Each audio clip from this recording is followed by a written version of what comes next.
حميد حمدا يوافي نعمه ويكافئ مزيدا أشهد أن لا إله إلا الله أشهد أن محمدا عبده ورسوله اللهم صل وسلم وبارك على نبينا محمد وعلى آله وأصحابه أجمعين. Baik, ini panggilannya Bapak, Ibu, Kakak, ya, atau Bunda Soleha. Ya. Baik, ini pertama kali saya kesini, jadi tadi muter-muter dulu akibat ikut online begitu ya. Jadi jangankan di dunia keagamaan, di ranah agama, ikut jalan online GPS pun bisa tersesat. Jadi kalau masalah sepele pun bisa tersesat ngikutin yang online itu, apalagi kalau ngaji. Maka ulama kita dari dulu namanya Imam Ibnu Mubarak, ulama salafus saleh, wafat tahun 181 Hijriah, berarti abad kedua. Sebelum Imam Syafi'i menjadi ulama, dia sudah wafat. Imam Ibnu Mubarak ini mengatakan al-isnad minad din, bersanad, berguru bagian dari agama. Maksudnya apa? Siapa guru seseorang, nanti agamanya akan begitu. Kalau gurunya online, nanti agamanya online. Kalau gurunya YouTube, ya nanti sekacau YouTube. YouTube itu kacau, Bu. Ibu buka hukum yasinan, nanti muncul anti yasinan, habis itu muncul pro yasinan, atau muncul begitu lagi sampai nggak selesai. Akhirnya yang terjadi, murid-murid Syekh YouTube bertambah ragu. Itu jadinya. Sama nonton TV, mau TV ini, TV itu, kalau belum tahu kiat-kiatnya yang terjadi, tambah kacau atau tambah fanatis. Dan sungguh kaget, kita kaget hari ini, tiba-tiba kita ketemu jamaah di luar sana, bukan hanya di Jakarta sekitar. Ini kan masih sekitar nih ya. Tahu-tahu dia ternyata lebih sering nonton daripada ibu-ibu ini. Akhirnya dia nyebut, oh ustaz itu cuma sekian ustaz, yang lain gak bener. Jadi udah mulai kemudian terkena fanatisme. Nah, saya dulu di zaman masih culut-culut gitu ya, kena juga, sempat kena ya. Namun alhamdulillah karena kita tetap berguru, alhamdulillah Allah kasih jalan untuk mencari sebenarnya agama itu apa. Akhirnya langsung ke sumbernya, ketemu guru yang langsung mengajarkan, mengakses sumbernya. Sumber kita apa? Al-Quran, Sunnah. Ada guru langsung ngajarin Quran, ada guru langsung ngajarin Sunnah. Tapi ada cara membaca Quran dan Sunnah, itu yang paling mahal. Ibu bisa baca Quran, ibu bisa baca hadis, serius. Kalau dikasih baris bisa, nggak dikasih baris bisa baca nggak? Yang ibu baca itu Qurannya atau terjemahannya? Ini kebanyakan orang bilang, ayo kembali ke Quran dan Sunnah. Tapi yang terjadi apa? Ayo kembali ke terjemahan, ya kan? Ya aku, benar nggak? Ustaz, gak usah ikut guru, gak usah ikut mazhab. Terus ikut siapa? Quran dan Sunnah. Oh, kalimatnya benar. Kalimatnya benar? Ikut Quran Sunnah, kalimat benar. Itu cara cuci otak. Hati-hati. Setiap orang mengatakan kembali ke Quran dan Sunnah, hati-hati. Karena itu cara brainwash. Saya ahli brainwash dulu. Jadi nge-brainwash orang biar melawan gurunya, demo orang, provokator dulu. Sehingga untuk belain jenggot saya kemudian ngajak orang sesekolah untuk demo guru. Sampai sekarang jenggotnya nggak hilang kan? Ya, untuk belain jenggot. Cuma karena jenggot saya kurang ajar bentak guru. Sebenarnya sunnah Nabi itu menghormatin guru atau manjangin jenggot. Jadi lama-lama saya pikir, ini apa yang salah dariku? Aku ngajar orang ke Quran dan Sunnah, tapi yang terjadi kurang ajar ke guru. Nah, maka saya tidak mau itu terjadi pada ibunda yang solehah ini. Tahu-tahu suaminya kaget, loh istriku kok jadi kencang gitu, istriku kok jadi kaku gitu. Jangan sampai kaget, atau tiba-tiba tetangganya kaget, atau keluarga besarnya kaget. Gitu. gitu. Jangan. Islam itu bukan barang baru di negeri ini. Ibu tahu kapan Islam mulai kuat di Indonesia? Belum ada nama Indonesia. Tahun 1100-an. 1100-an. Kita nggak bilang berapa ya. Itu di daerah Jambi, Kerinci. Dulu Kerinci itu antara Minangkabau, Jambi, Bengkulu ya, sekarang masuknya ke Jambi. Sudah ketemu satu surat dalam bahasa Melayu tapi tulisannya Arab. Kalau orang Jawa nyebutnya pegon, orang sana nyebutnya Arab Melayu. Tulisannya Arab, bahasanya Melayu. Orang Belanda telat, gak dapat. Kata orang Belanda, Islam masuk abad ke-13. Padahal 1100 abad berapa itu namanya? 12. Berarti masih mundur setahun. Mungkinkah Islam masuk langsung orang bisa nulis pakai bahasa Arab? Maka ini bisa dimundurin satu abad lagi. Tahun berapa berarti? Ya 1000-an. Mungkinkah orang nggak berkuasa, nggak punya kerajaan, nggak punya kekuasaan, nggak punya kekuasaan politik, nggak punya pesantren, tiba-tiba langsung bisa? Jadi masuk abad 10 langsung bisa buat tulisan Arab pegon. Mungkin nggak? Nggak mungkin. Maka teorinya mundur lagi. Mulai dari perdagangan, pendidikan, politik. Jadi itu panjang ceritanya. Bisa jadi ya abad ke-9 atau ke-10 Islam sudah masuk ke Indonesia. Jadi Islam kita bukan barang baru. Tadi saya ngobrol sama Pak Isan orang Tapanuli, tapi kita ngomongin Aceh tadi. Aceh itu ada namanya Labuan Haji. Labuan Haji itu daerah kalau digali sampai 5 meter, sampai 10 meter, itu ternyata beda peradaban.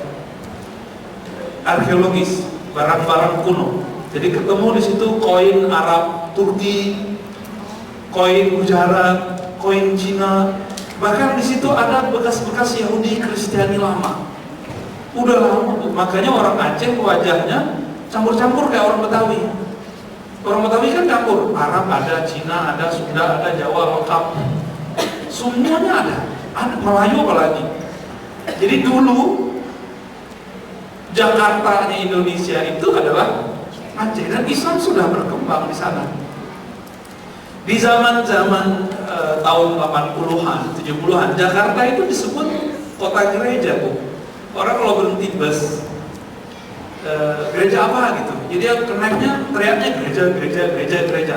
Sekarang kita hitung ada 8.000 masjid di Jakarta. Bayangin coba, itu keberhasilan. Dulu emak-emak, ibu-ibu, teteh-teteh, nek-nek itu kalau pakai jilbab gitu kan dikit kayak istrinya Gus Dur. Itu nggak move on dia. Tafsir dia masih tafsir tahun 60-an. Tafsir tahun 60-an begitu. Orang supaya dulu, ibu lihat aja deh ya, Bali, Jawa Timur sebelum zaman kemerdekaan, perempuan kalau bukan orang ningrat, dadanya kebuka. Dadanya kebuka dan gak ada yang nafsu, gitu kan jelek. Tapi orang-orang yang kaya, bangsawan ningrat, kulitnya halus-halus, gak putih, tapi sama tapi halus. Kalau dilihat bisa bikin ya lemes semua laki-laki gitu. Akhirnya mereka ditutupin segini doang. Sebut apa namanya? Ya gitu. Itu orang kaya dulu. Nah, lalu ketika Islam mulai menyebar di kota-kota yang tadi cuma pesantren, kerajaan, mulai di kota-kota, baru diajarin pakai kerudung gitu ya. Makanya zaman-zaman ibu dulu kerudung tuh udah solehah banget enggak? Zaman ibu gadis. Ketika yang ini gadis-gadis udah beda gitu. Saya masih nyaksiin waktu saya kecil, saya melihat seorang ustazah, guru saya, hafizah Quran. Itu ini kelihatan biasa. Di zaman itu penafsirannya masih kolot. Tiba-tiba dia diminta, dia melarang orang tafsir, terus dia menafsir sendiri, enak amat. Ya, semoga Allah mengampuninya ya. Kita nggak benci siapa-siapa, tapi kita menyayangkan aja tafsirannya nggak diupdate. Jadi Islam sudah sangat tua di sini. Dan wilayah yang belum ada kemajuan puncak untuk Islam itu baru kita yang belum. India sudah ada Mughal, apalagi Uzbek sudah ada Timur Lain. Ibu ada yang Uzbek ziarah ke Imam Bukhari. Timur Lain itu mirip Gajah Madanya kita, naklukin sampai ke Turki, sampai ke Cina. Maka Timur Lain di Turki disebut penjajah, di Uzbek disebut pahlawan, gitu. Mana lagi? Turki sudah ada Turki Utsmani. Mana lagi? Iran sudah ada Abbasiyah. Mundur, Suriah dulu sudah ada daerah Umayyah, Bani Umayyah. Turki bahkan kemudian setelah itu ada daulah-daulah kecil sampai ke Andalus. Yang belum pernah semaju itu adalah kita. Maka jangan kaget kalau fondasi-fondasi ini, jadi kita mau bangun Islam yang besar nih ya, anggaplah ini bangunan Islamnya. Emang bisa langsung dari atapnya? Ini kok jadi kayak jis gitu ya? Ya, ibu anggap aja itu masjid ya, masjid belum selesai. Mulainya dari fondasi kan? Fondasi itu yang kita akan bahas hari ini, dan itu jadi judul. Kenapa muncul 4 mazhab? Sebenarnya mazhab lebih dari 1000. Saya mau sebutkan 100 tapi ini ngantuk. Ya, alhamdulillah saya 12 tahun ngaji hadis bersama Kiai Ali Mustafa Yaqub. Beliau 9 tahun di NU, 9 tahun di Salafi. Jadi Salafinu. Ya begitulah. Dan itu unik. Jarang-jarang orang berhasil memadukan antara Salafi dan NU. Yang ada bentrok terus. Sampai sekarang cuma salah Sayyidina sama Usoli sama Yasinan itu nggak beres, ya kan? Sama guru saya beres semua. Kapan saya mulai pertama ngaji dengan beliau? 2004. Saya ngaji 2004. Jadi saya baru ketemu guru yang sebenarnya 2004. Sudah lama atau baru? Perasaannya baru kemarin, dan sekarang beliau udah meninggal aja. Ya. Kayak baru kemarin gitu rasanya. Jadi kalau dihitung sekarang 2020, 16 tahun yang lalu. Kalau nggak ketemu beliau, mungkin saya sudah menjadi adiknya Amr-Razi, karena nama saya Ar-Razi. Ikut ngebom, karena dulu hampir ngebom. Ya, hampir ngebom. Sekarang saya cukup ngebom otak ibu aja, plok, nanti insya Allah ya. Baik, mazhab, apa arti mazhab? Apa arti mazhab? Cara, apa lagi? Metode, apa lagi? Jadi selamanya orang bilang mazhab Syafi'i itu nggak penting. Sebagian diam atau mau bilang malu, takut salah. Ya masih syukurlah takut salah. Mazhab itu artinya jalan untuk pergi, jalan untuk berangkat, jalan untuk beramal. Maka diartikan metode boleh. Tapi juga diartikan hasil dari metode. Nah, misalnya gini.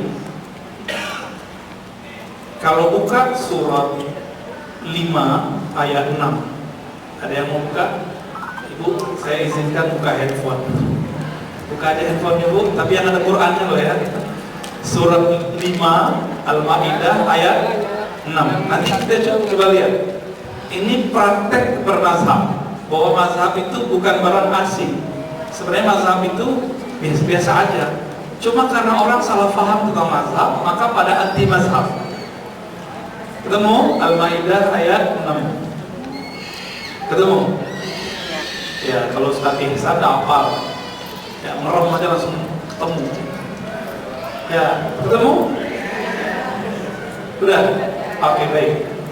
Bismillahirrahmanirrahim. Ayo baca.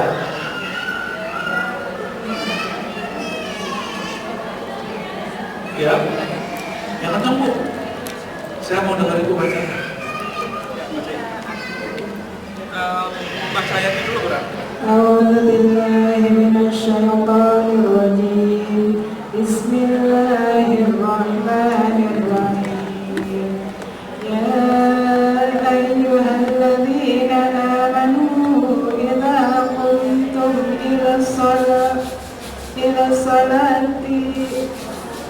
فاغسلوا وجوهكم وأيديكم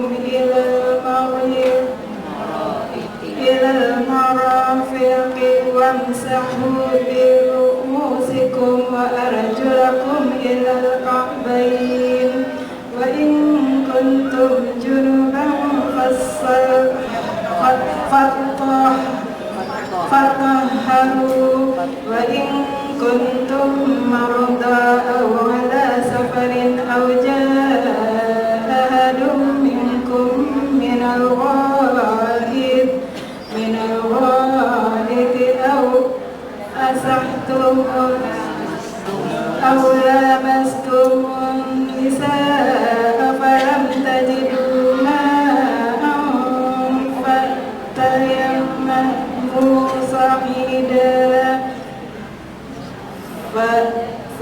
فتيمموا صعيدا طيبا فامسحوا بوجوهكم وأيديكم منه ما يريد الله ليجعل عليكم من حرج ولكن يريد ليطهركم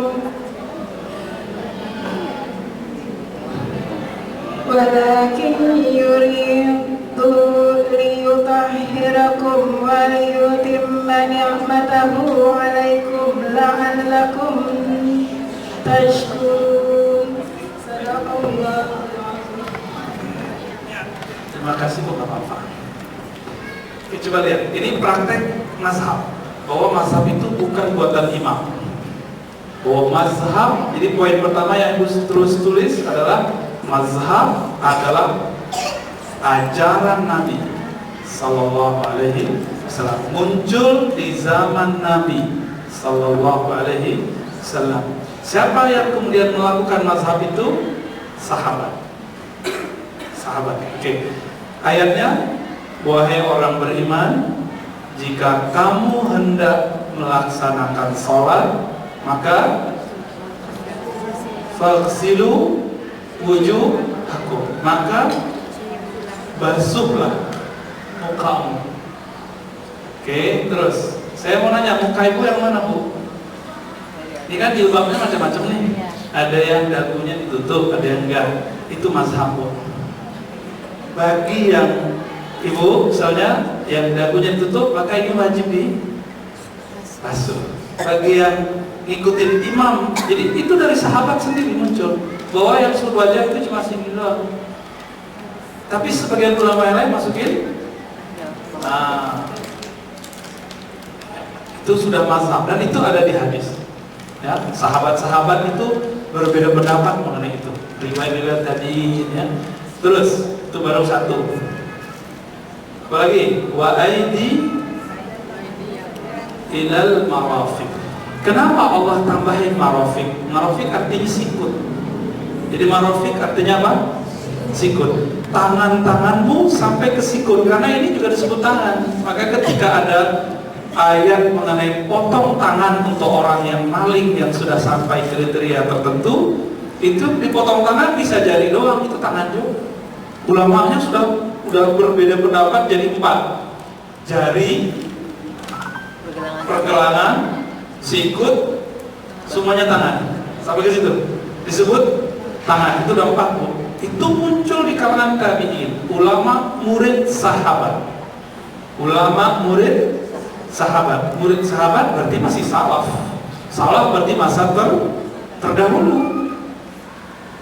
Sudah berapa di situ tentang mana tangan?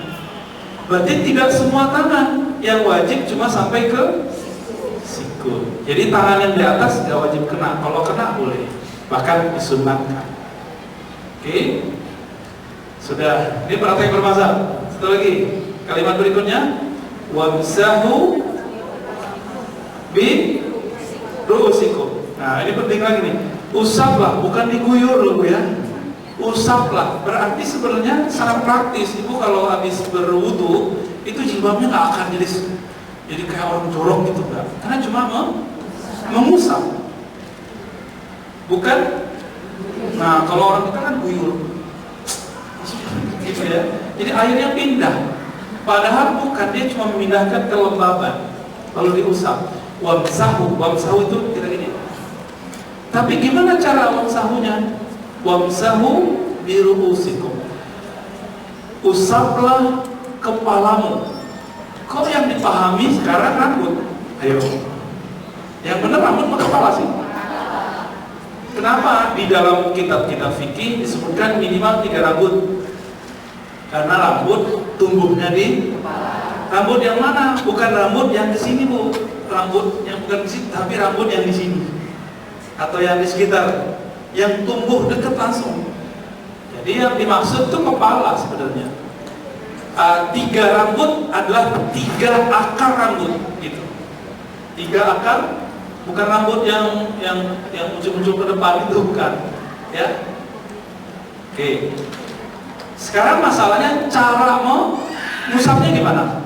Jadi kepalanya sudah beda tuh. Cara musapnya gimana, yuk? Ibu gimana, Bu? Gitu doang ya? Sebagian gitu ya? Nah, itu sudah 2 hadis. Imam Malik dari Nafi', dari Ibnu Umar, dari Nabi. Ini disebut sanad hadis. Menyebutkan bahwa Nabi SAW berwudu gimana? Mengusap kepala, gitu doang. Tapi di riwayat Utsman, jadi dari sahabat Utsman disebutkan caranya seperti yang kita katakan. Tapi tidak disebutkan di situ berapa kali.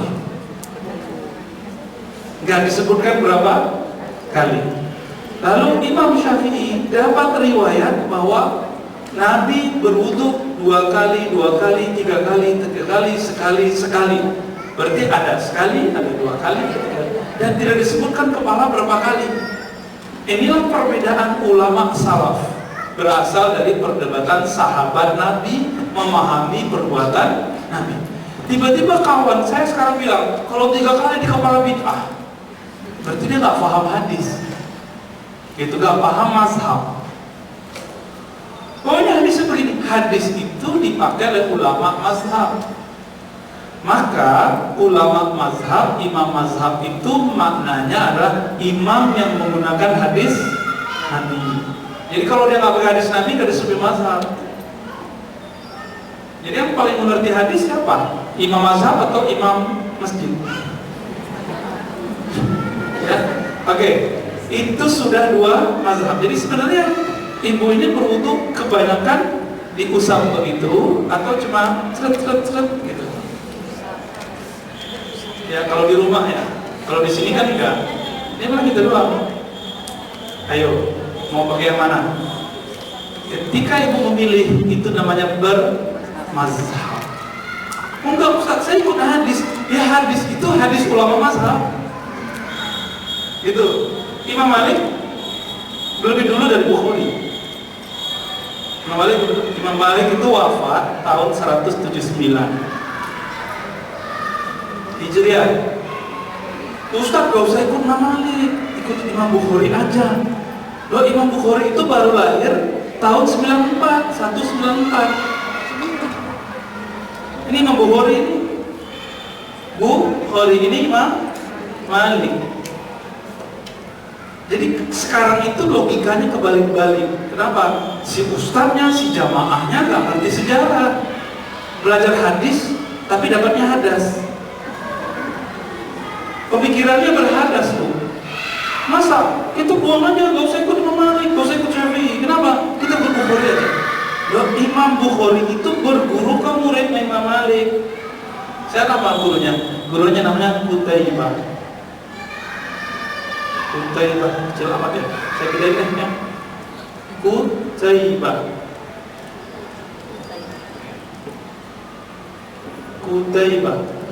Qutaibah ini wafat bagaimana umurnya? Jadi dia wafat tahun 240. Imam Malik 179. Jadi dia meninggal berapa tahun setelah Imam Malik? Hitung aja. 30 tambah berapa tuh? Ini sebelum, kalau ke 200 berapa? Oke, tambahin 40. Panjang umurnya itu. Jadi waktu Imam Malik wafat, Imam Qutaibah ini masih kecil. Imam Bukhari muridnya dia. Muridnya Qutaibah gurunya Malik. Qutaibah ini punya senior namanya Syafi'i.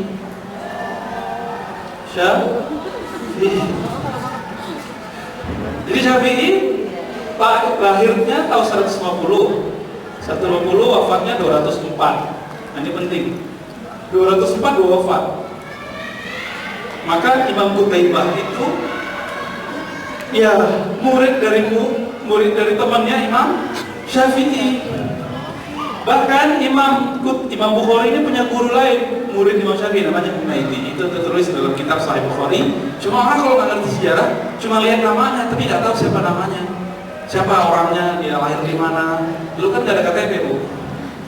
Ya, terus gimana? Ada ilmunya, namanya ilmu tarajum. Ilmu tarajum itu ilmu mengenal guru murid sampai ke zaman sahabat Nabi.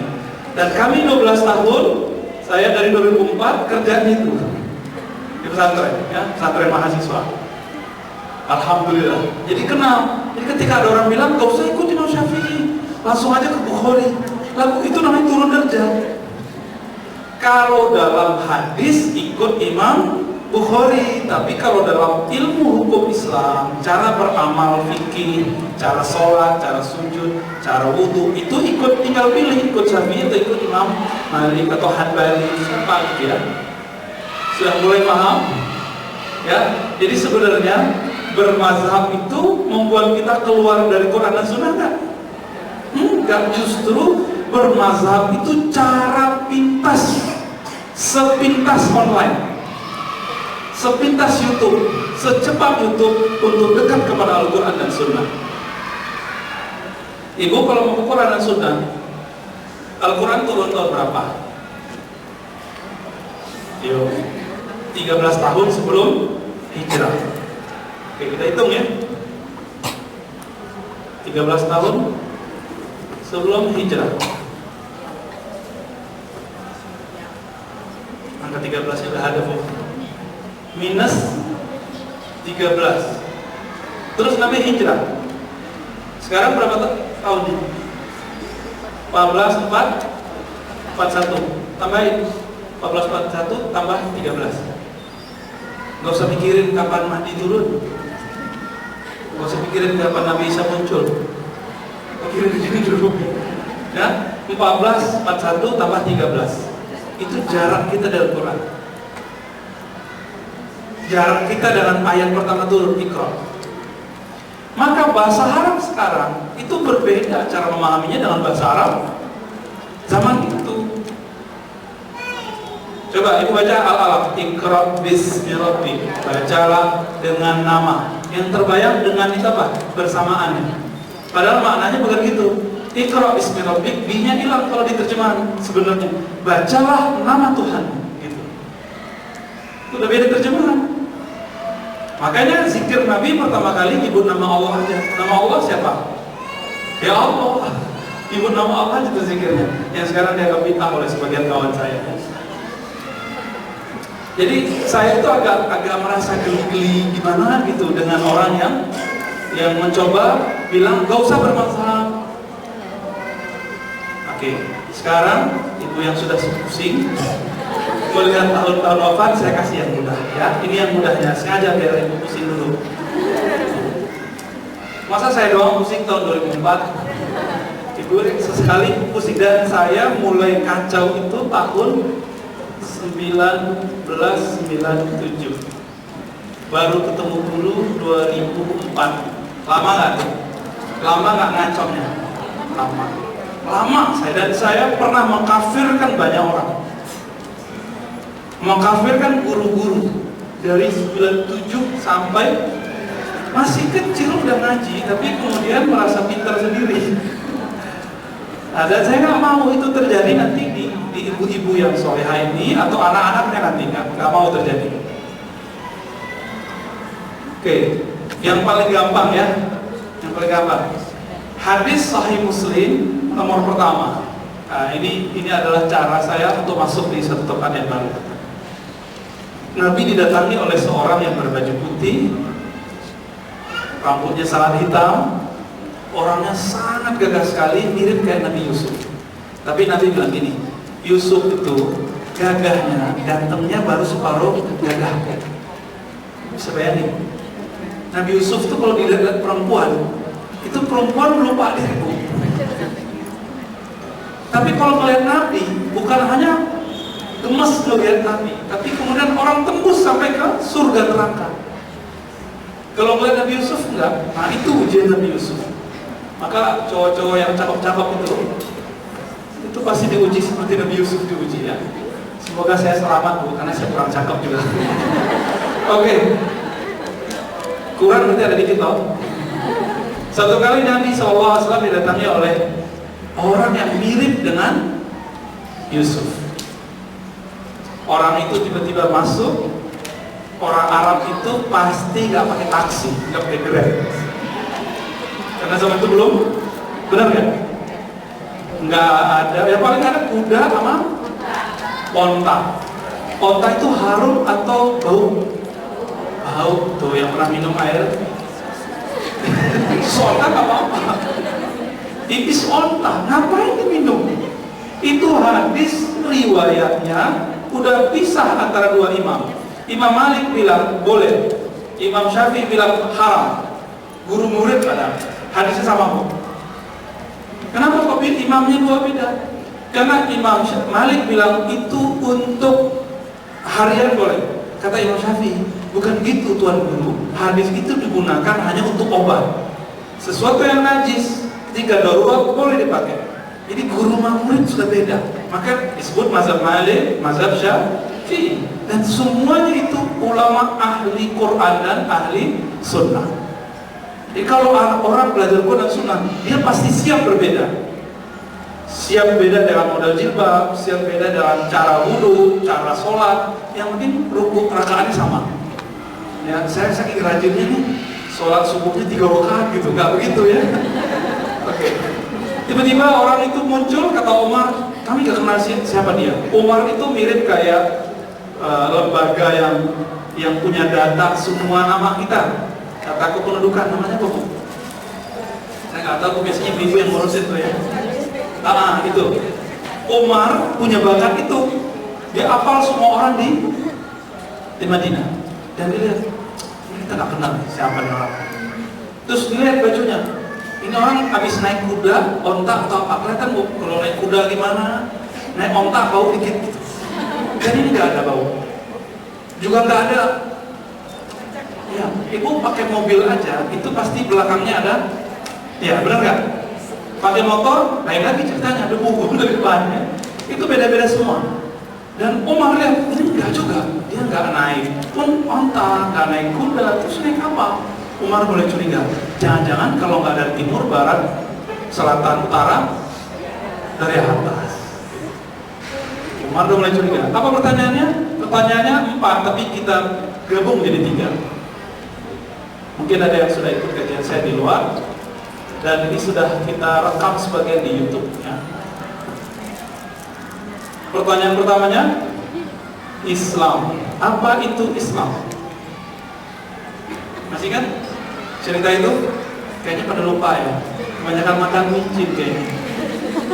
Dijawab dengan rukun. Berapa rukun Islam? 5. Sepakat? Berarti ibu yang beda-beda jilbab ini Islamnya sama, ya kan? Beda jilbabnya, tapi ternyata Islamnya sama. Oke. Setelah itu dia tanya lagi, kita ringkas ceritanya ya. Pertanyaannya tentang apa? Iman. Berapa jawabannya? Tuh kan, sama kan imannya semua? Ya. Jangan-jangan bapaknya beda nih. Ya, ada yang jingkrang, ada yang enggak. Imannya sama nggak? Rukun iman sama nggak? Sama. Berarti iman kita sama, atau walaupun jingkrang kita beda. Ya, coba cek jenggotnya. Jenggotnya beda nih ya. Tapi rukun imannya sama nggak? Sama. Kenapa orang tidak berpikir sejauh itu? Kenapa sibuk di jenggotnya? Kenapa sibuk di seperti saya tahun 97 dulu? Ya, 97, 98, 99, itulah kacau ya. Terus yang ketiga, ihsan. Ini kayaknya banyak yang nggak hafal. Apa itu ihsan? Pak Ihsan. Pak Ihsan, guru di sini ya. Apa itu ihsan? Guru di savana. Sesat semua berarti. Apa ihsan? Engkau ibadah seakan bertemu dia, memandang dia jika tidak merasa dipandang dia. Itu di kolbu, di mata bu. Kolbu berarti ini urusan ilmu apa nih? Jadi di situ disebutkan dua. Ibu udah tahu langsung ilmu kolbu. Oke. Sekarang kita mundur lagi ke Islam. Islam coba lihat. Rukun Islam satu. Syahadah. Syahadah di mana? Di mulut atau di pikiran? Mulut. Zahir atau batin? Zahir. Kedua, sholat. Sholat itu zahir atau batin? Zahir. Ketiga, puasa atau zakat?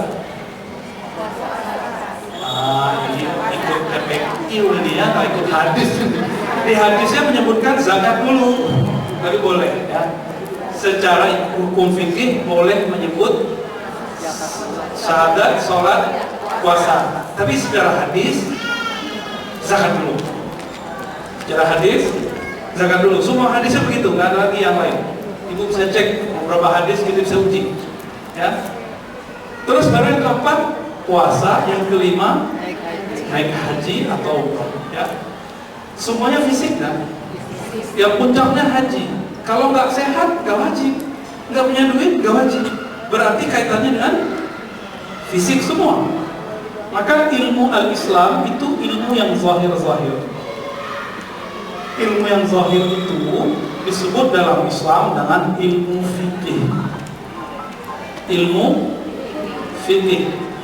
Di sini saya lihat ada Ustadz Aini. Nah itu pakarnya. Kajian fikih wanita. Sudah benar, guru ibu sudah benar. Ustazah Aini, istri dari kawan saya, Ustadz Sarwan. Ya. Kami belum pernah ketemu, tapi kami temenan secara keilmuan. Ustadz Sarwan ketemu sekali. Saya kenal dia di alam maya, dia pun kenal saya di alam gak jelas ya. Oke. Jadi melahirkan ilmu fikih. Ilmu fikih itu kuncinya apa?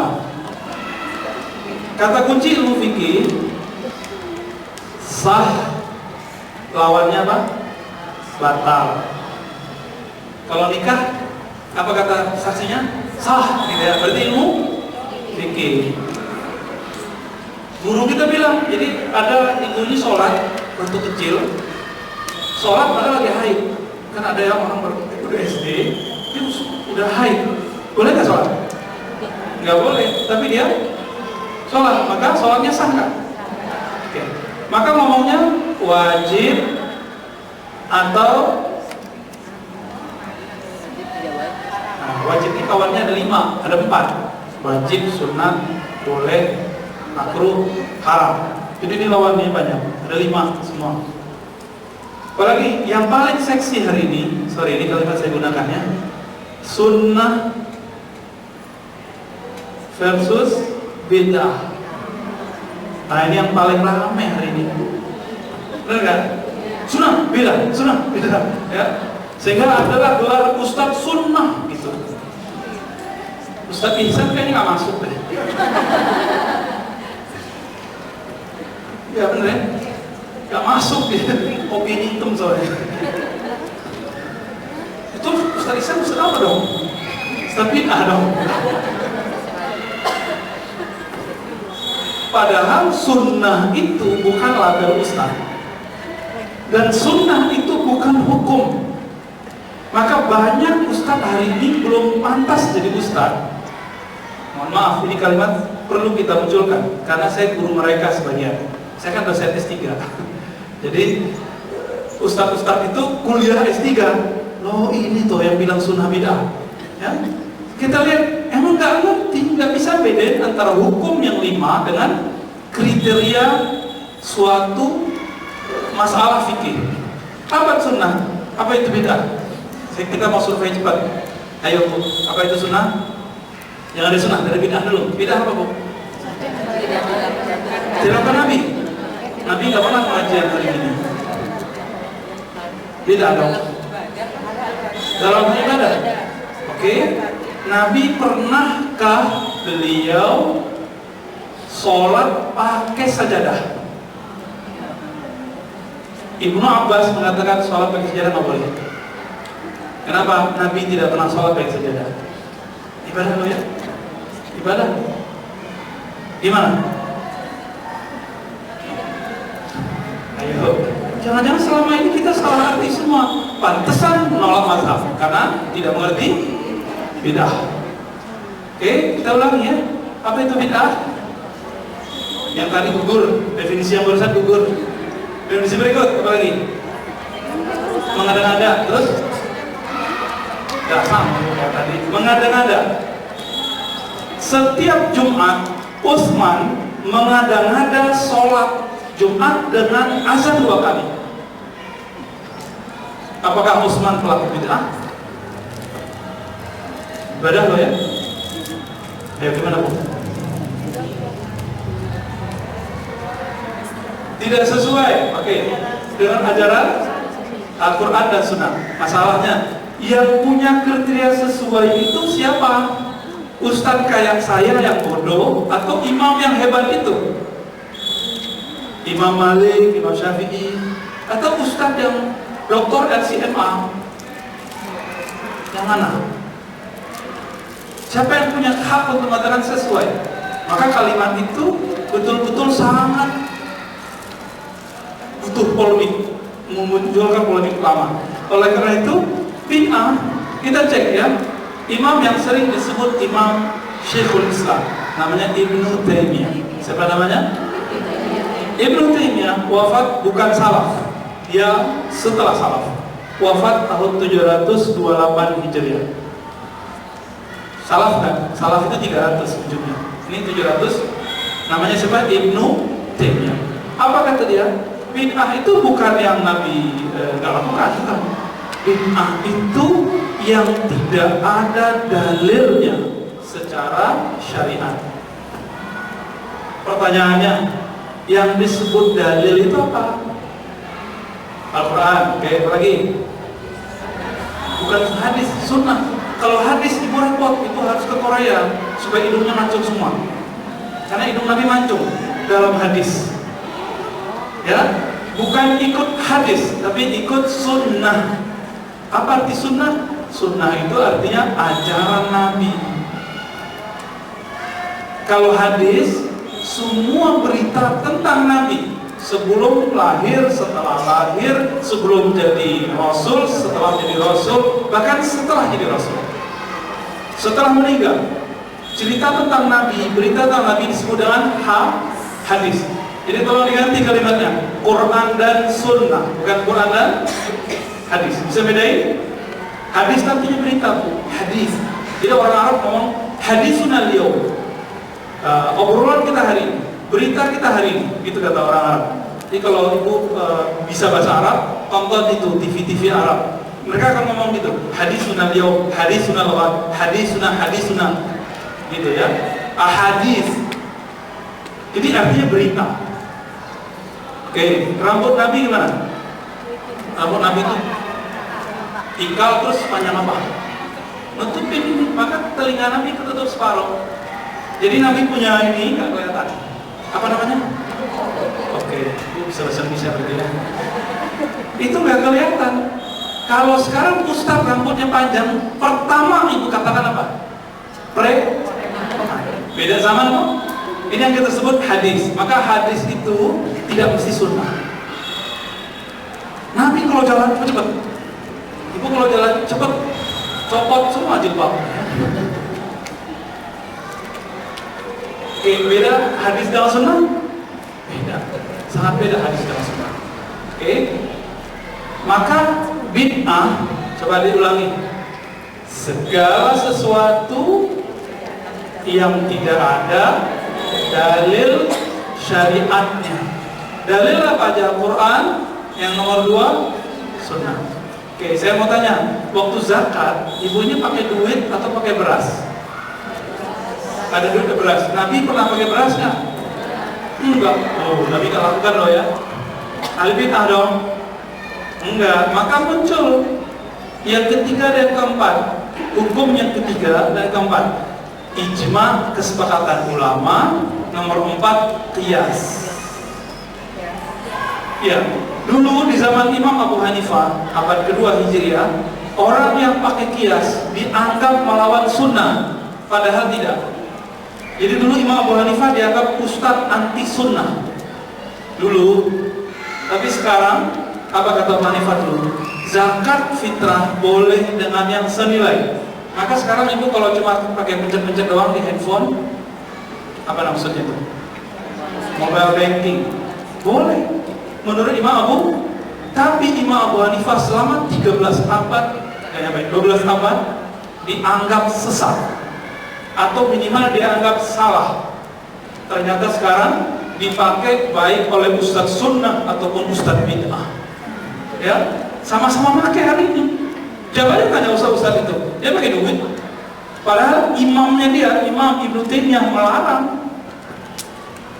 Ibnu Taimiyah sebaiknya ikutin ala Nabi. Nabi buat apa kita ikut? Padahal Imam Salafnya begitu, Imam Salafinya. Oke, berarti makna bid'ah beda-beda tuh. Akhirnya disebut mazhab. Nah, semua imam mazhab sepakat mengatakan bid'ah adalah yang tidak ada dalilnya di masa Rasulullah atau di masa sahabat, atau dari amalan ulama setelah sahabat. Jadi gak hanya zaman Nabi, juga bisa sahabat. Jadi kalau ada sahabat beramal boleh diikuti, boleh. Oke, itu masalah ibadah ya, masalah ibadah. Bayangin coba, bahkan akidah juga ada. Oke, jadi sudah bisa bedain bid'ah dengan sunnah. Lalu kalau sunnah apa? Lawan dari itu, sesuatu yang ada dalilnya dari kitab, sunnah, ijma ataupun qiyas. Itu baru 4 bu, ada yang lain. Ada namanya huruf. Nanti dari waktu ibu minta ke Ustazah Aini, apa sih yang dimaksud sumber-sumber hukum syariat? Ibu catat apa namanya? Sumber-sumber hukum syariat. Itu ada 4 yang disepakati, ada lebih dari 10 yang diperdebatkan. Coba nanti tanya Ustazah Aini, itu yang paling pakar ya. Oke, saya cuma nganterin ini biar ibu tidak pusing lagi. Oke, jadi ini kata-kata kunci dalam belajar fikih. Kata-kata kunci dalam belajar fikih. Maka sebenarnya yang cocok itu bukan sunnah bid'ah, tapi ngomong wajib atau tidak wajib. Sunnah, makruh, bid'ah gitu ya. Itu yang pas, sah atau batal. Tapi karena zaman sudah berubah, sekarang orang lebih senang ngomong sunnah dan bid'ah. Oke. Saya hapus yang bagian ini. Apa arti fikih? Fikih itu artinya pemahaman, memahami Quran dan sunnah. Pemahaman dalam membaca Al-Quran dan sunnah, itu arti fikih. Maka fikih itu sama dengan ini. Ibu ini masing-masing pahamnya sama atau beda? Qurannya sama nggak? Ya, itu baru orang awam ya. Apalagi imam. Imam itu bacaannya nggak tanggung-tanggung. Orang kayak saya bisa membaca sehari 10 jam, apalagi imam. Kalau imam enggak. Imam Syafi'i itu dulu karena buku belum ada, jadi beliau kalau dapat satu hadis itu dicatat atau langsung dihafal. Kalau nggak sempat, boleh tulis di tembok rumahnya, tembok kamarnya. Tulis. Jadi kalau masuk ke kamarnya berantakan tuh. Tapi berantakannya bukan berantakan baju, ini bajunya dikit. Berantakan nama perpusnya. Di mana-mana. Semuanya tulisan hadis. Gitu. Hidupnya 24 jam cuma untuk hadis. Maka saya nggak bisa kejar mereka. Jadi sampai hari ini saya nggak bisa buat mazhab. Kenapa? Karena bacanya rekornya paling tinggi cuma 12 jam. Habis itu saya sholat lagi, nggak kuat. Kalau baca 12 jam, kapan ngajarnya, kapan kerjanya, kapan punya istrinya, kapan punya anaknya, gitu. Makanya saya mundur. Sekarang jadi cuma 3-5 jam sehari. Ya, nggak banyak. Dari fikih ini muncullah yang kita sebut mazhab. Ya, mazhab itu berarti apa tadi? pemahaman imam dalam memahami Quran dan Sunnah dan berdasarkan riwayat-riwayat sahabat dan tabi'in. Saya ulangi, apa yang disebut mazhab? Pemahaman imam dalam membaca Al-Quran dan Sunnah berdasarkan riwayat dari sahabat, tabi'in, dan setelah mereka. Berarti mazhab itu bukan agama buatan imam. Mazhab itu emang itulah Quran dan Sunnah yang ditafsirkan, itu maknanya ya. Maka muncul berapa mazhab? 4, itu yang kita tahu. Mazhab lebih dari 1000. Kenapa cuma 4 mazhab yang terkenal hari ini? Karena cuma 4 imam itu yang punya murid mau menulis, mau menyusun, dan mau menyebarkan. Yang lain tidak. Gitu. Siapa imamnya? Ingat? Abu Hanifah. Ya, Abu Hanifah wafat tahun 150 Hijriah. Imam kedua Malik, tadi yang kita sebut. Imam ketiga Syafi'i. Dan yang keempat Imam Hanbali, Ahmad bin Hanbal ya. Ahmad kita pendek bin Hanbal. Ya. Semoga bisa dibaca. Ya.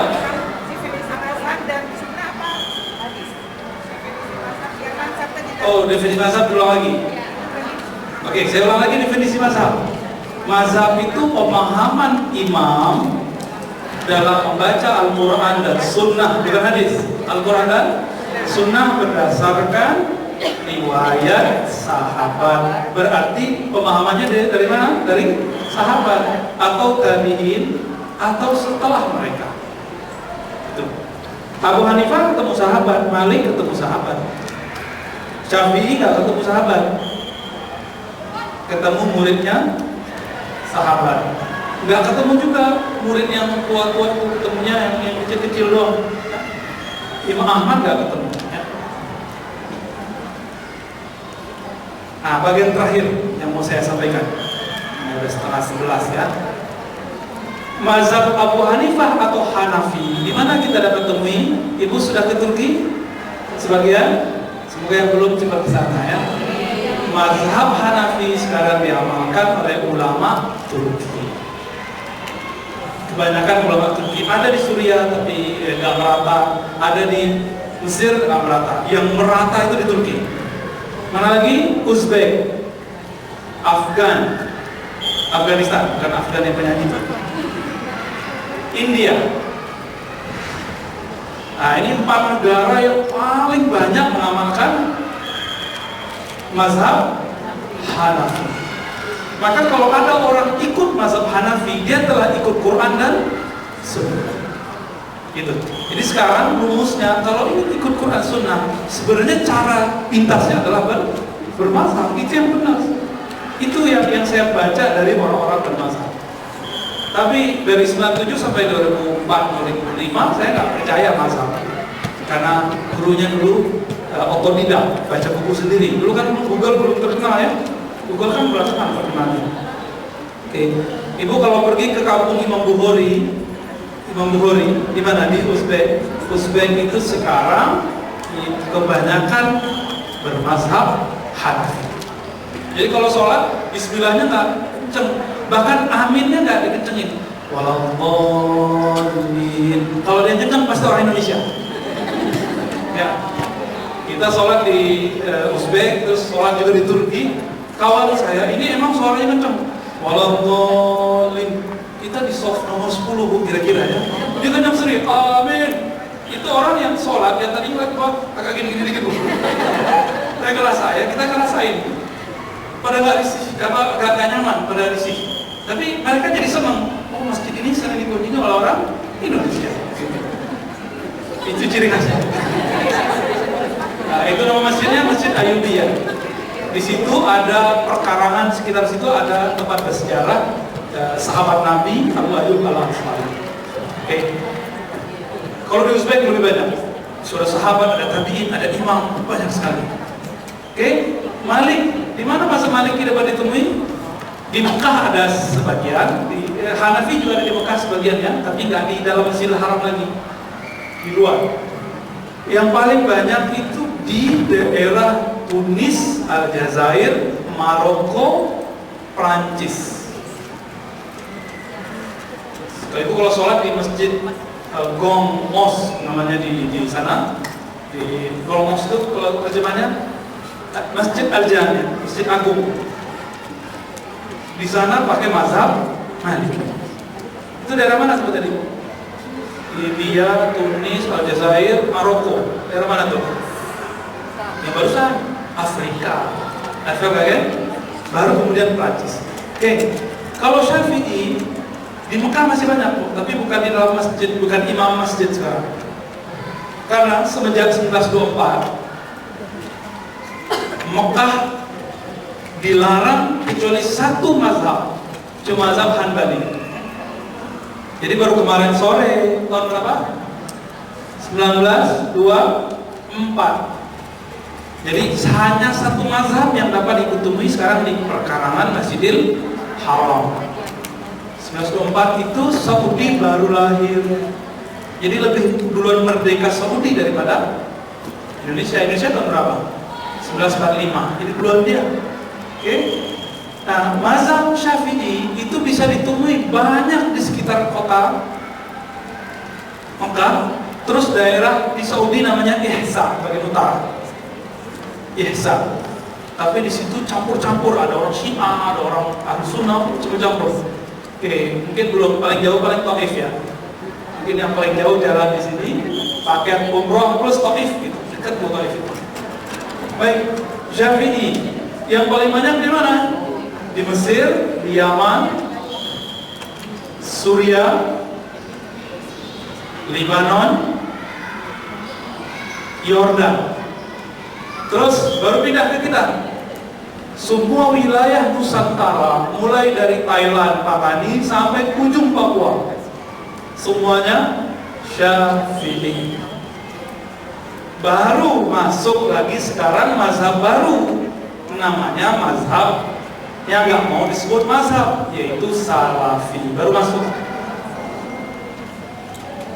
Jadi Salafi itu sebenarnya mazhab baru, mirip dengan Hanbali, tapi orang Hanbali nggak ngakuin. Jadi itu mazhab baru.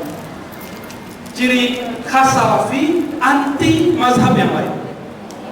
Jadi tolong dimaklumi kalau nanti punya teman, punya kawan, dia ikut kajian Salafi, bukan salaf, Salafi. Saya menulis disertasi S3 tentang Salafi. Jadi dan pernah jadi Salafi beberapa tahun ya. Ini Salafi adalah mazhab kelima, dan itu sekarang di Mekah sendiri, sekarang yang di Masjidil Haram itu mazhab Hanbali campur-campur Salafi. Jadi campur-campur. Tapi imam-imamnya sekarang positif sudah Hanbali, positif. Kita sudah lihat mereka sudah berubah banyak. Salafi ini jadi mazhab resmi Saudi, tapi bercampur Hanbali. Namun Salafi yang masuk ke Indonesia anti mazhab, tidak mau terima mazhab yang lain. Jadi siapapun ustadznya yang ibu dengerin, baik di Radio Roja, TV Roja, YouTube, bahkan datang ke sini, pasti tidak memperkenankan ikut mazhab. Karena definisi mazhabnya beda dengan definisi yang saya sebutkan barusan. Bagi kawan-kawan Salafi, ikut mazhab berarti ikut selain Allah dan Rasulullah. Padahal makna mazhab adalah cara cepat ikut Allah dan Rasulullah. Beda kan? Beda. Nah, kok bisa beda begitu? Ya begitulah perkembangan keislaman sekarang yang terkini. Ustaz kok berani begitu ya? Karena saya S3 di itu. Saya berani mengatakan itu. Penelitian saya lebih dari 10 tahun. Ya, mulai dari praktisi sampai kemudian menjadi peneliti. Nih, makanya nanti kalau bentrok di masjid di mana, tolong dimaklumi, jangan kaget, ibu jangan kaget, ya, jangan, gak usah kaget lagi. Oke, masih ada waktu beberapa menit. Silakan. Sampai jam berapa Ustaz Ihsan? Oke. Ada pertanyaan? Saya baru sadar tangan saya pegel Bu. Ya, silakan. Terima kasih Ustaz Al-Azmi atas siraman rohani yang bermanfaat. Ibu sekalian, tiba saatnya kita memasuki sesi tanya jawab. Jika ibu masih ada yang ingin ditanyakan, kami persilahkan.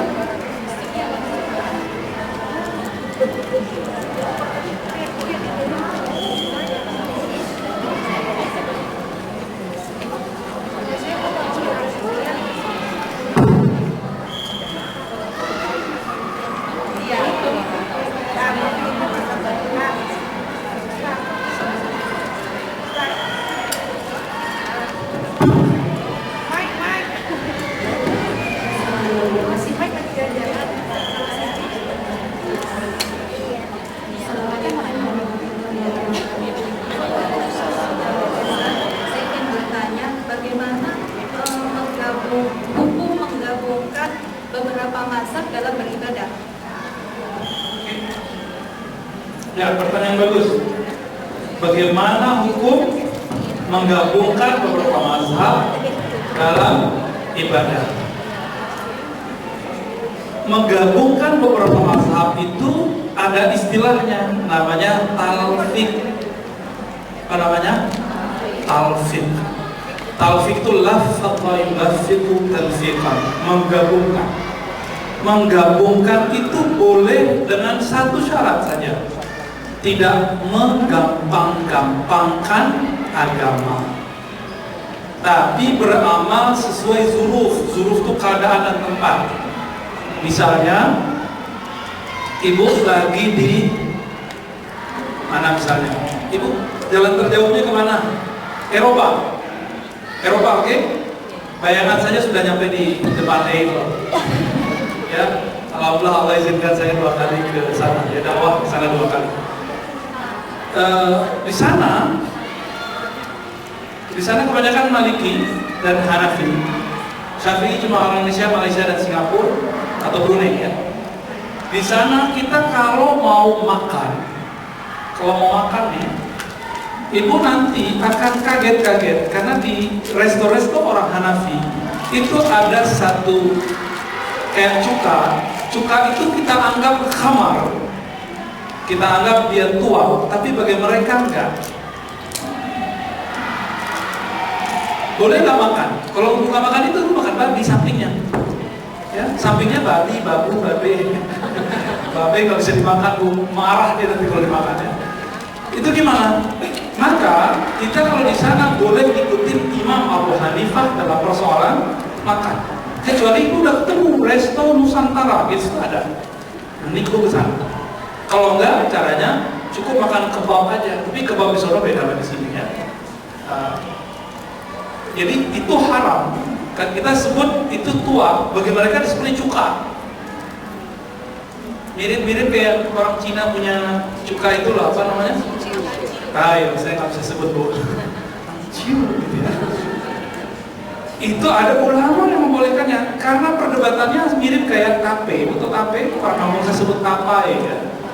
Tape itu udah ada alkoholnya, ya kan? Udah ada alkoholnya, bener nggak?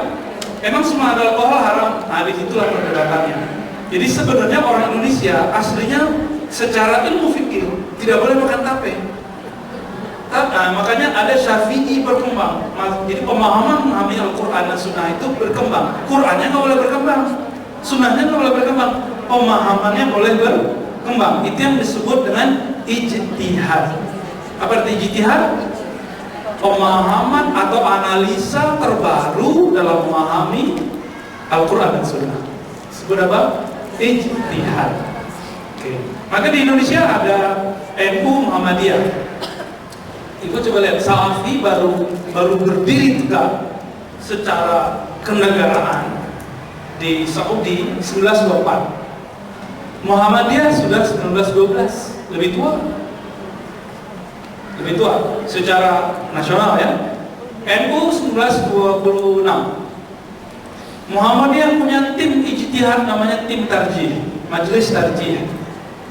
Kalau NU punya namanya Bahsul Masail, dan itu semuanya lanjutan dari memahami Al-Quran dan Sunnah versi mazhab.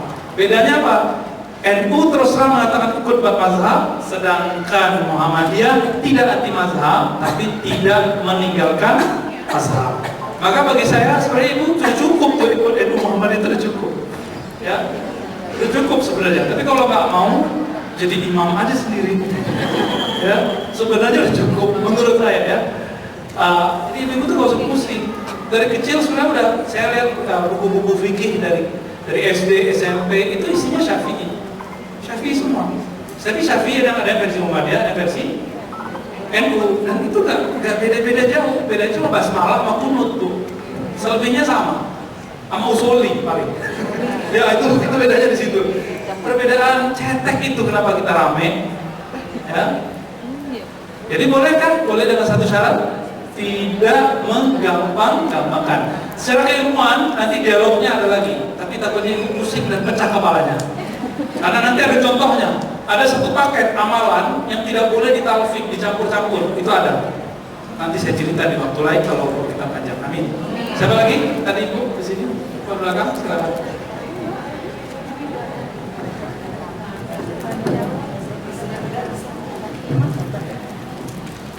Tadi siapa?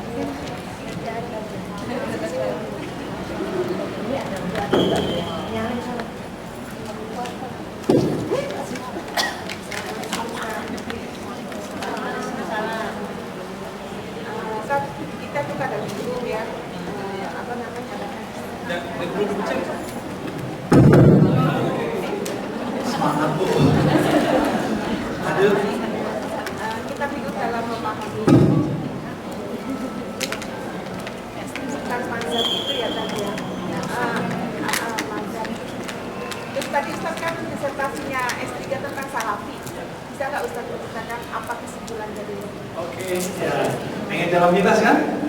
Itu sudah bermasalah. Ya, ibu tanya, saya nulis Salafi, ya. Apa kesimpulannya? Saya meneliti akidah Salafi dan silsilah keilmuannya. Kesimpulannya dua, bahwa Salafi tidak sepenuhnya ikut salaf. Salafi tidak sepenuhnya ikut salaf. Salaf 300 tahun pertama. Kenapa? Ulama salaf tidak pernah membagi akidah jadi tiga, tauhid jadi tiga, uluhiyah, rububiyah, asma wa sifat. Ada kan? Belajar itu?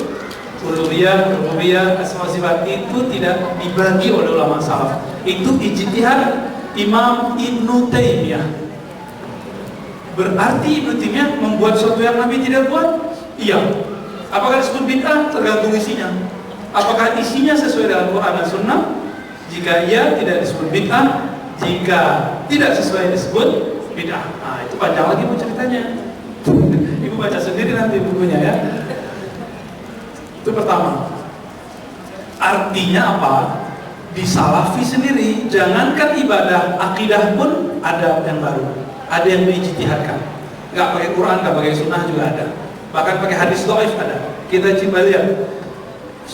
Imam Wahabi namanya Syekh Muhammad bin Abdul Wahhab rahimahullah, itu punya kitab Risalah Tauhid, kecil bukunya. Di dalamnya dipenuhi dengan hadis-hadis bermasalah. Artinya hadis dhaif, hadis lemah. Imam Wahabi, Imam Salafi tidak masalahin pakai hadis dhaif. Jadi kalau sekarang ada Ustaz Salafi anti hadis dhaif, saya nanya lagi, kamu imamnya siapa? Itu aja pertanyaannya. Jadi yang kedua apa? Yang kedua, Salafi itu terbagi dua. Ada Salafi bersanad, ada Salafi tidak bersanad. Salafi otodidak, Salafi tidak berguru disebut Salafi tidak bersanad. Ada Salafi yang punya silsilah sanad, gitu. Namun yang bersanad ini sedikit, kebanyakan yang jalan pintas. Dan saya sudah tulis semua di situ ya. Silakan dilihat. Yang tidak bersanad contohnya Albani, Syekh Albani. Dia cuma punya satu sanad hadis tapi bukan sanad ilmu, bukan sanad akidah dan fikih. Makanya Syekh Albani sangat kontroversial. Ibu pakai emas nggak? Perempuan boleh pakai emas nggak? Syekh Albani mengharamkan pakai emas karena dia anti mazhab. Jadi Salafi bersanad pasti tidak anti mazhab. Salafi tidak bersanad pasti anti mazhab. Yang masuk ke Indonesia yang kebanyakan tidak bersanad itu sehingga anti mazhab. Tapi ibu kalau datang, guru saya cerita, Syekh Ali Mustafa, Mustafa Yaqub yang besar sekolah yang lama, bahwa guru-gurunya itu Salafi tapi bermazhab gitu, bermazhab Hanbali dan tidak anti mazhab Hanbali gitu. Karena Ibnu Taimiyah sendiri bermazhab Hanbali, Ibnu Qayyim bermazhab Hanbali, Muhammad bin Abdul Wahab bermazhab Hanbali. Tapi mereka anti fanatisme, bermazhab tapi anti fanatik. Jadi bisa bedain? Ya. Saya ada nemenin. Ya. Silakan. Satu lagi ya, karena saya mau jemput teman. Ya, langsung nih. Ustaz, di awal tadi kan Ustaz tentang yang jilbab tadi tuh ada kalimat bahwa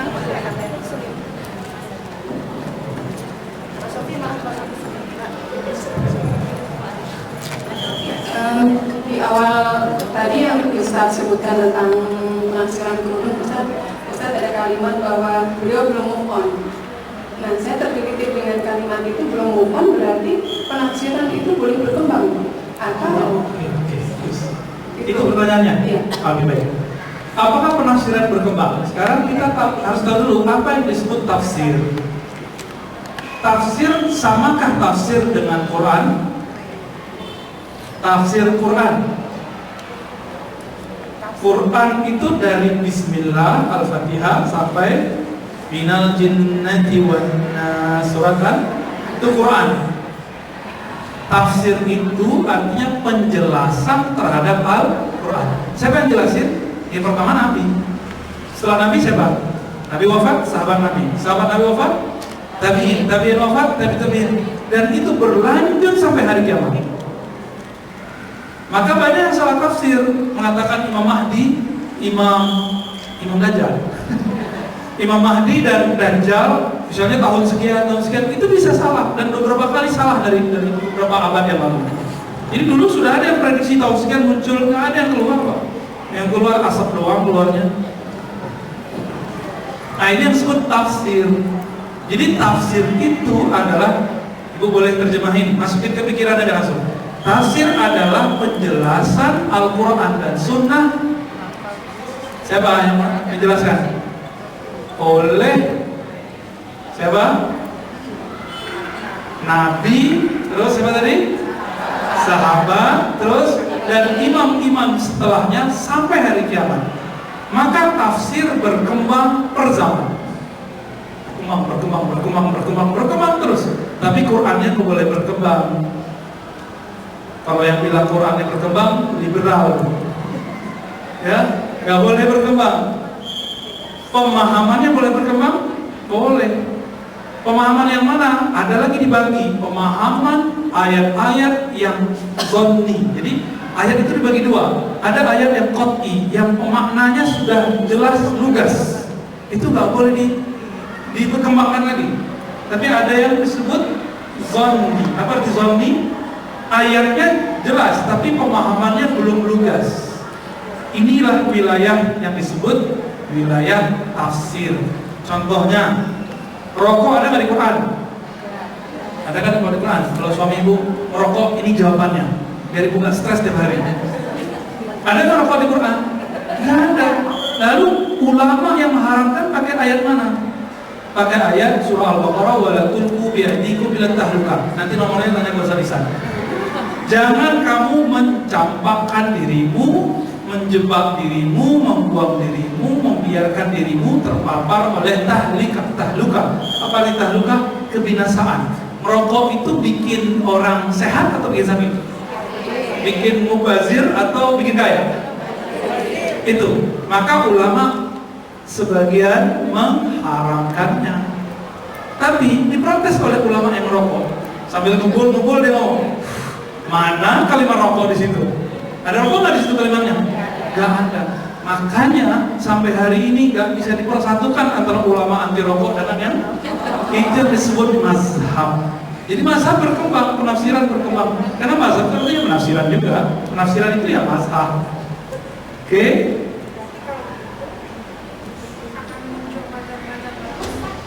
Iya, sah sekali. Muncul salafi sah, Bu. Muncul salafi sah. Siapa yang bilang salafi tidak sah? Tapi dia nyalain yang lain itu tidak sah. Bagi siapa? Bagi orang Hanafi, bagi orang Asy'ari, bagi mereka nggak sah. Munculnya boleh. Muncul lagi mazhab neo Hanafi boleh, neo Salafi boleh. Ibu namanya siapa? Mazhab Fitriyah boleh. Cuma masalahnya muridnya siapa? Ya? Oke? Ya, cukup ya. Saya punya slogan, mari kembali mencerdaskan ibu-ibu. Artinya jangan cuma dinamakan dengan surga, pahala, boleh, tidak boleh. Tapi mari kita berpikir sedikit serius, karena ibu-ibu ini bukan orang-orang yang bodoh. Ya, kita bersyukur kepada Allah, semoga Allah merahmati kita semua. Saya mohon izin karena menjemput teman, kita tutup saja dengan bacaan kafaratul majelis. Subhanallahumma wa bihamdika, asyhadu an la ilaha illa anta, astaghfiruka wa atubu ilaik. Assalamualaikum warahmatullahi wabarakatuh.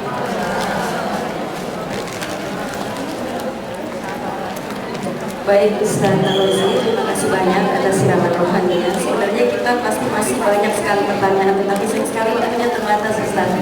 Baik ibu-ibu, dengan berakhirnya tausiah dari Ustaz dan juga kebanyakannya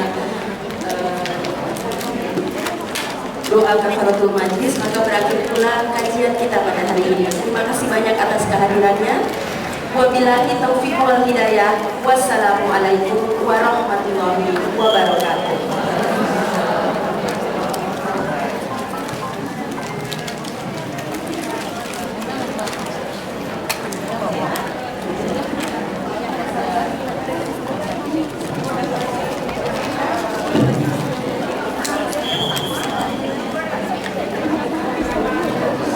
Baik, ibu-ibu jemaah sekalian, kami infokan untuk seluruh pengurus PTA, MT Indonesia dan CP yang bertugas pada hari ini, kami persilakan untuk maju ke depan karena kita ada sesi foto guna dokumentasi.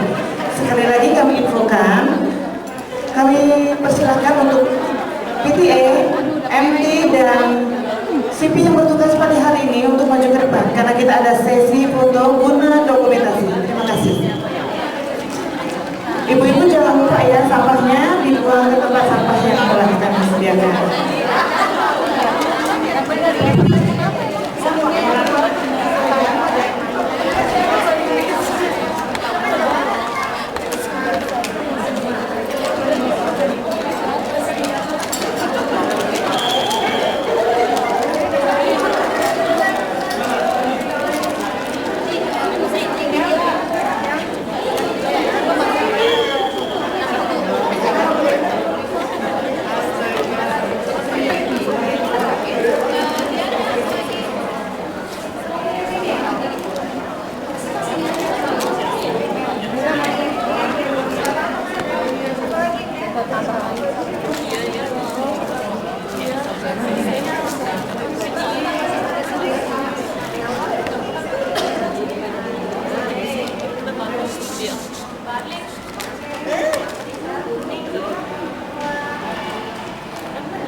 Bawa ini dulu.